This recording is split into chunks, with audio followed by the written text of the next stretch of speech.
नमस्कार, future express में आप सभी का स्वागत है। मैं हूं वीरेंद्र कुमार और इंडिसेस पे निफ्टी बैंक पर आपकी मिड डे में अप्रोच क्या हो, सुबह क्या बात हुई थी और 3:30 तक हमें किस अप्रोच पे काम काज करना चाहिए उस पर बातचीत करेंगे। हमारे साथ होंगे आज इस कार्यक्रम में प्रशांत सावंत, इंडेक्स पर अपना व्यू देने के लिए, स्टॉक फ्यूचर्स पर, ऑप्शन ट्रेड्स पे। निफ्टी आपकी स्क्रीन पे आएगा, it's 25142, not exactly day high but trajectory day high की है। Nifty bank not exactly day high but trajectory day high की है। देखिए, मैं कल भी कह रहा था कि it's difficult to call it strength. इसी कार्यक्रम में जब आप कमेंट्री देख रहे होंगे, मेरे ख्याल से स्ट्रेंथ नहीं थी, बट हमें कहीं ना कहीं कुछ ऐसे इफ्स एंड बट्स के बीच में कॉम्बिनेशंस मिल रहे थे कि वो आके एकदम से स्ट्रेंथ को स्पॉन्सर कर रहे थे। मैंने सुबह आपसे यही कहा था कि वो हमारी जो डाक है ना, हमारी जो चिट्ठी है, हमारा जो पार्सल है, वो बार बार रिजेक्ट हो रहा है 25,200 पे। लेकिन जब हम रिजेक्ट होते हैं और वो पोस्ट वापस आती है अपने उस पते पे जहाँ से उसको भेजा जाता है, वो है 25,000 की ट्रेजेक्ट्री। सो मैंने क्लियरली कहा था कि 25,000 के पुट राइटर्स के पास कन्विक्शन है कम, but still considering the fact कि 25,000 पे पुट ओआई कंसंट्रेशन है, मैं बेस को रिस्पेक्ट देते हुए क्लोजर टू बेस क्या था, कमेंट्री में देखिएगा, चौथी पांचवी लाइन में क्लियरली मेंशन था, दैट्स 24,887 और 25,000 और इवन 956। इस ट्रेजेक्ट्री के आसपास अगर निफ्टी मिले तो उसे बाय करिएगा। 25,000 स्क्रीन पे मैंने यहाँ पे लेवल्स पे इसलिए नहीं लिखा था क्योंकि 25,000 पे कल पुट राइटर्स कम थे in comparison with call writers, but 25,000 जब तक नहीं टूट रहा वो एक मीनिंगफुल लेवल था। जब जब इसके नज़दीक आए डिप्स को बाय कीजिएगा। और ऊपर की तरफ एक लेवल है, पहला क्या है, कल का पहला कॉल राइटर क्या था 90 लाख के आउटस्टैंडिंग वाई के साथ, वो था 25,119। मॉर्निंग का फर्स्ट स्विंग हाई यही था 25,119, यहां पे गए, कोलैप्स हुए, फिर आए, अपनी स्ट्रेंथ को कलेक्ट किया लोअर ट्रेजेक्ट्री से 25,020 से, ओवरशूट हुए, 25,119 काटा, 151 काटा और हम कहां गए 25,186 तक, 182 का हाई लगा के आया अभी। बट याद रखिएगा, जो हमारा अभी का ट्रेड जोन है वो इसी में है, नीचे 25,000 और ऊपर 25,200, प्रिसाइसली 25,186। अभी हमें इसी ट्रेड पे फोकस करना है। अभी जब तक, फिर लेके आई रेजिस्टेंस की प्लेट, जब तक कि वो 186 और वो जो नेक्स्ट लेवल था, प्लीज लेके आइए स्क्रीन पे, जब तक वो पार नहीं हो रहा है ना 186 और 221, तब तक हम बार बार अपने ट्रेड को इस जोन में चेक करेंगे। आइए देखते एक सेंस लेने की कोशिश करते हैं। क्या ऑप्शन राइटर्स फिर इसी बात की वकालत कर रहे हैं कि 25,200 नहीं कटेगा? Let's bring option stats. देखिए, आपको एक चीज़ नजर आएगी कि पुट राइटर्स के कन्विक्शन आज इंट्राडे में है। लुक एट 25,000 के पुट, 1,52,00,000 का आउटस्टैंडिंग वाई, सबसे स्ट्रॉन्ग पुट राइटिंग यही हुई है। और एक और चीज़ जो कि आपको इंप्रेस कर रही है वो है कि 25,100 पे पुट राइटिंग ज़्यादा है versus 25,000। That's good. 96 lakh put बिकी है, 1.5 करोड़ का आउटस्टैंडिंग वाई हो गया, यानी पुट राइटर्स ऊपर की तरफ जा रहे हैं। और उधर देखिए क्या हो रहा है, 25,300 का कॉल राइटर बैकफुट पे, 25,400 का कॉल राइटर बैकफुट पे। तो बस जो पेच फंसा हुआ है वो है 25,186 और 25,221, इस ट्रेजेक्टरी में फंसा हुआ है। लेकिन जब तक वो क्रॉस नहीं हो रहा, तब तक हमारा ट्रेड थीम यही होगी, कलेक्ट करिए ट्रेड लोअर ट्रेजेक्टरीज पे 25,040, 25,000 और प्रिसाइसली वो दोनों एवरेजेस जो मैंने मेंशन किए हैं। एक वो घड़ी, वो एक सेटअप, वो एक सर्कमस्टेंसेस क्या होंगे जब हम वो 25,220 को पार कर सकते हैं, और वो मैं आपकी स्क्रीन पर रखता हूँ, वो है बैंक निफ्टी। देखिए, भले ही 0.66% निफ्टी आईटी ऊपर हो, लेकिन निफ्टी आईटी ने एक चीज़ आज अचीव की है। निफ्टी आईटी का ये लेवल जो है ना, वो है 50 डे एक्सपोनेंशियल मूविंग एवरेज। आपने 10 पार किया, आपने 20 पार किया, now you are on the verge of crossing 50 day exponential average. तो एक चीज़ तो मेरे पास ये हो गई, दैट्स गुड, ठीक है। दूसरी लेके आइए आप निफ्टी बैंक। सुबह मैंने क्या कहा था, आपने देखा होगा, हमने वो पुट राइटर और कॉल राइटर के, जब डायरेक्टर साहब बोले आएंगे जरा पिरामिड सुबह वाला, अगर होगा तो रख दीजिए जरा प्लीज स्क्रीन पे। दोनों इक्वल क्वांटम में खड़े थे जनाब, 56,000 का पुट राइटर, कॉल राइटर। और बात मैंने यही कही थी कि ये रिफ्लेक्ट कर रहे हैं कि जनाब अभी हम इसी ट्रेजेक्ट्री में रहेंगे, इसके इर्द गिर्द घूमेंगे, बहुत दूर का सफ़र तय नहीं करेंगे। और ऐसा ही हुआ। बेस में लेके आइए स्क्रीन पे। मैंने क्या कहा था, टिल द टाइम बेस 1 ना तोड़े आप, जब तक आप बेस 1 नहीं तोड़ रहे हैं शॉर्ट के बारे में मत सोचिएगा। आपको लॉन्ग नहीं करना, मत करिए, बट ये देखिए क्या था, बेस 1 810 और 877 से घूम गया, नहीं टूटा, वो पुट राइटर्स का जोन नहीं टूटा।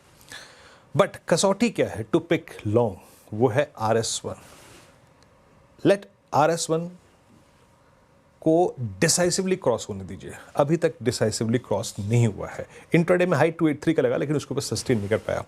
मैं फिर कह रहा हूं, अगर हम 56,245 के ऊपर सस्टेन कर लें एक सेशन, तब निफ्टी को वो बल, तब निफ्टी को वो स्विंग प्राप्त होगा, मिलेगा, जो आपको 25,221 के ऊपर ले जाएगा। आइए एक बार देखने की कोशिश करते हैं कि इस स्ट्रेंथ को लोअर ट्रैजेक्टरी से जो बैंक निफ्टी को मिली है, उसको स्पॉन्सर कौन कर रहा है और साथ ही साथ ऑप्शंस के स्टेज क्या कहते हैं। जनाब देखिए, जहाँ तक स्पॉन्सर करने की बात है, एक बार डायरेक्टर साहब कंट्रीब्यूटर्स लेके आइए जरा प्लीज़, क्योंकि मैं जब स्क्रीन पे देख रहा था ना, एक सेकंड चेक कर लेते हैं। कंट्रीब्यूटर्स लेके आइए। AU स्मॉल फाइनेंस बैंक क्या कर रहा है? नॉट ग्रेट, मतलब एक यहाँ पे bank of Baroda, Canara bank, federal bank अच्छा करता हुआ, HDFC बैंक ने 50 डेमा से पुल बैक लिया, ICICI बैंक 10 डेमा के ऊपर ट्रेड करता हुआ, IDFC फर्स्ट बैंक अच्छा कर रहा है, इंडसइंड बैंक अच्छा कर रहा है, कोटक महिंद्रा बैंक ने एक रिवर्सल लिया, क्लासिकल फ्लैग है, पंजाब नेशनल बैंक ठीक कर रहा है, SBI बैकफुट पे है। तो ये HDFC बैंक और कोटक महिंद्रा का कमाल था। तो अब लेके आइए आप ऑप्शंस के स्टैट्स, एक बार देखते हैं, फिर प्रशांत के पास चलेंगे। क्या कह रहे हैं ऑप्शंस के स्टैट्स? जरा आप पुट्स की का बिहेवियर देखिए 56,000 की पुट पे, इट्स 13.56, 2 लाख पुट बिकी, अच्छी बात है। 2 करीब 68,000, लगभग 2.25 लाख हो गया, लगभग 3.25 लाख पुट बिकी हैं। इसके कंपैरिजन में कॉल नहीं बिकी, इवन 56,200 पे, इवन 56,400 पे, इवन 56,500 पे, बट आउटस्टैंडिंग वाइज 56,500 पे अभी भी 860 का है। यानी यकीन मानिए, ये स्टैट्स ये कहते हैं, अगर आपने लोअर लेवल से स्ट्रेंथ को रिकलेक्ट किया है, तो अगर आप 56,245 के ऊपर सस्टेन कर गए, तो 250-200 पॉइंट और जोड़ने का पोटेंशियल ये स्टैट्स रिफ्लेक्ट कर रहे हैं। अब चलते हैं प्रशांत के पास। प्रशांत, गुड आफ्टरनून, कार्यक्रम में स्वागत है। प्रशांत, आपकी इंडिसेस पे अप्रोच देखिए, 25,000 भले ही बहुत दूर तक हम ना जा पाए उसके बाद, लेकिन हमें एक मीनिंगफुल 100-150 पॉइंट के स्विंग बार बार दे रहा है। आपका टेक क्या है इस वक्त इंडिसेस पे? जी वीरू जी, गुड आफ्टरनून और सभी दर्शकों को नमस्कार। तो एक चीज जो मैं जस्ट चेक कर रहा हूँ कि प्रीवियस 2 डे हाई जो बना था, 2 दिनों का हाई करीबन 25,220, वो हम क्रॉस नहीं कर पा रहे। बट यहाँ मैं थोड़ा प्रीएम्प्ट करना चाहूंगा, क्योंकि जो प्राइस एक्शन है वो काफी अच्छी पिछले 2-3 दिनों से, जैसे आपने कहा 25,000 के ऊपर प्राइस एक्सेप्टेंस काफी दिनों के बाद नजर आ रहा है। तो मैं यहाँ पे जो कल का लो है करीबन 25,000 ही मान के चलेंगे, उसके जस्ट नीचे यानी 24,980 एक स्टॉप लॉस रेकमेंड करके बाय करने की सलाह दूंगा। और यहाँ से मैं एक्सपेक्ट कर रहा हूँ कि हम एक पहला टारगेट जहाँ पे प्रीवियस स्विंग में गैप नजर आ रहा है करीबन 25,300, 25,325, यहाँ तक हम जा सकते हैं। मैं एक्सपेक्ट कर रहा हूँ कि IT में स्ट्रेंथ आए और इसको बैंक से भी सपोर्ट मिले, तो मैं निफ्टी में एक बाय रेकमेंड करना चाहूंगा।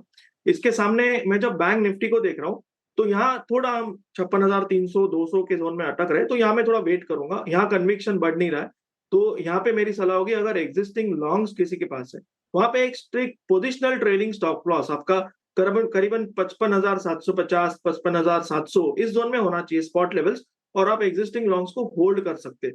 यहाँ मोमेंटम आएगा जब हम 56,400 के ऊपर क्लोज हो जाए, तो वॉच पे रखिए। बट करंट लेवल्स अगर दोनों इंडाइसेस में चुनना हो, तो निफ्टी में मुझे कन्विक्शन ज्यादा नजर आ। ओके, निफ्टी में आपका स्ट्रॉन्गर कन्विक्शन है, और याद रखिएगा आज की कैंडल भी यही रिफ्लेक्ट कर रही है कि मैं अभी 10 डेमा के ऊपर प्लेस्ड होने को तैयार हूँ। पर फिर याद रखिएगा, अभी हमारा ट्रेड जोन जो हमारे हाथ में है, हम उस पर फोकस करेंगे, हम बहुत दूर की बात नहीं करेंगे। अभी फोकस कीजिए 25,020 नीचे, 25,040 और ऊपर की तरफ किसी भी सर्कमस्टेंसेस में 25,186, 25,221 के ऊपर की हम बात नहीं करेंगे टिल द टाइम वो क्रॉस नहीं हो रहा है। ट्रेड्स को लोअर ट्रैजेक्टरीज में कलेक्ट करना यही फायदेमंद है। खैर, अब आते हैं और पिक करते हैं स्टॉक फ्यूचर्स। प्रशांत, 3 ट्रेड्स क्या पिक करेंगे आप? तो वीरू जी, थोड़ा सेक्टरल सारे सेक्टर्स में चुन रहा हूँ। तो फर्स्ट सेक्टर होगा FMCG। यहाँ पे HUL मुझे अच्छा नजर आ रहा है। एक series of lower tops lower bottoms के बाद थोड़ा बेस फॉर्मेशन के इनिशियल आसार नजर आ रहे हैं। करीबन 2510 पे स्पॉट ट्रेड कर रहा है। मैं करीबन 1% रिस्क लेके यहाँ पे 2490 के जस्ट नीचे करीबन 2488 ये स्टॉप लॉस 2488 का स्टॉप लॉस रेकमेंड करूंगा। यहाँ से जो टारगेट मैं एक्सपेक्ट कर रहा हूँ वो होगा करीबन 2565 2570 2565 2570 के आसपास। नेक्स्ट पिक मेरा होगा एमसीएक्स। यहाँ अगर हम देखें एक क्लियर ब्रेकआउट नजर आ रहा है, range breakout, long time accumulation के बाद वॉल्यूम बैक ब्रेकआउट आ रहा है और हम 8400 पे ट्रेड कर रहे हैं, 8400 स्पॉट लेवल। यहाँ पे बाय करने की रिकमेंडेशन दूंगा। जो स्टॉप लॉस होगा वो होगा 8325 8325 और जो टारगेट मैं एक्सपेक्ट कर रहा हूँ वो होगा 8550 8550 और जो लास्ट पिक होगी वो होगी मैनकाइंड फार्मा। ओवरऑल अगर हम फार्मा सेक्टर देखें आज प्राइस एक्शन काफी स्ट्रांग है, तो यहाँ पे 2470 करंट प्राइस लेवल पे बाय करने की सलाह होगी और यहाँ जो स्टॉप लॉस मैं रखूंगा वो होगा 2440 2440 टारगेट करीबन 2520 2520। ओके, हाँ, ट्रेड्स एक एक करके दिखाइएगा प्लीज़ ज़रा। यहाँ पर जो प्रशांत ने पिक किए हैं, पहला ट्रेड, उसके बाद HUL 2575 का अगर आप देखें तो यहाँ पे लक्ष्य है 2512 पे ट्रेड करते हुए। और दूसरा ट्रेड था MCX पुल बैक, आज इसमें अच्छा है 8405 पे ट्रेड करता हुआ। और थर्ड ट्रेड जो MCX के बाद प्रशांत ने पिक किया वो आपकी स्क्रीन पे एक हो गया मैनकाइंड 2468 पे ट्रेड करता हुआ। खैर, अब जरा ये तीन ट्रेड्स पूरे हो गए। निफ्टी करीब 25,131 की ट्रेजेक्टरी में, BSE MCX दोनों अच्छा करते हुए एक ब्रेक लेंगे। ब्रेक के बाद जब आएंगे लौट के तो कुछ डेवलपमेंट से बातचीत करेंगे, स्पेशली जो GMDC है उसकी जो एक्सपेंशन प्लान्स हैं, जो उनके आगे के फ्यूचर्स इन्वेस्टमेंट प्लान्स हैं, सब पे बातचीत करेंगे। एक खास बातचीत उनकी मैनेजमेंट से, उस वार्तालाप को सुनेंगे। एक छोटी सी ब्रेक के बाद हाजिर होते हैं। कार्यक्रम में आपका एक बार फिर से स्वागत है। एक बार निफ्टी IT लेके आइए आप। देखिए, कल भी हमको सिंक होने से, कल भी हमको क्रैक होने से 25,000 की ट्रेजेक्ट्री को वायलेट करने से बचाया था निफ्टी IT ने। निफ्टी IT पे ध्यान रखिएगा। देखिए, ये इंडेक्स पुल बैक मोड में है। अब ये जो मैं कार्यक्रम की शुरुआत में जिक्र कर रहा था, इट्स नाउ टचिंग 50 डेमा, ये 50 डेमा के ऊपर ट्रेड कर रहा है। निफ्टी IT की एक प्रॉपर्टी होती है, ये 50 डेमा के ऊपर, चाहे आप हिस्टोरिकली कभी भी देखिएगा, अपना जो 50 से 100 तक का सफ़र है ना, वो बहुत तीव्रता से, बहुत तेज़ी से पूरा करता है। वो निफ्टी के लिए एक अच्छी खबर हो सकती है, एक फैक्टर हो सकता है। सो इट्स निफ्टी IT जो कि अपना 50 डेमा क्रॉस कर रहा है। आप अमूमन आप देखिए, जो लास्ट टाइम भी था, इस एवरेज को पार करने के बाद जो पहला थ्रस्ट होता है वो बहुत शार्प होता है। परसों हमने 20 डेमा को पार किया, 10 डेमा को पार किया, फिर देखिए कहाँ तक आ गए। तो अच्छी यहाँ पे मूव है यहाँ पर। और अब चलते हैं, इस बात से बाहर निकलते हैं, बात करते हैं कुछ और डेवलपमेंट्स की। GMDC का अगले 3 साल में ग्रीन टेक्नोलॉजी पर फोकस काफ़ी ज़्यादा रहेगा।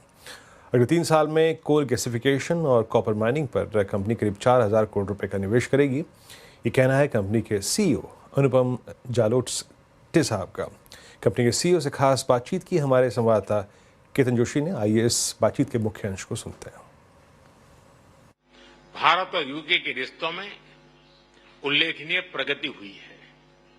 इस साल जुलाई में मेरी यूके यात्रा के दौरान हमने ऐतिहासिक comprehensive economic and trade agreement सीटा पर सहमति बनाई।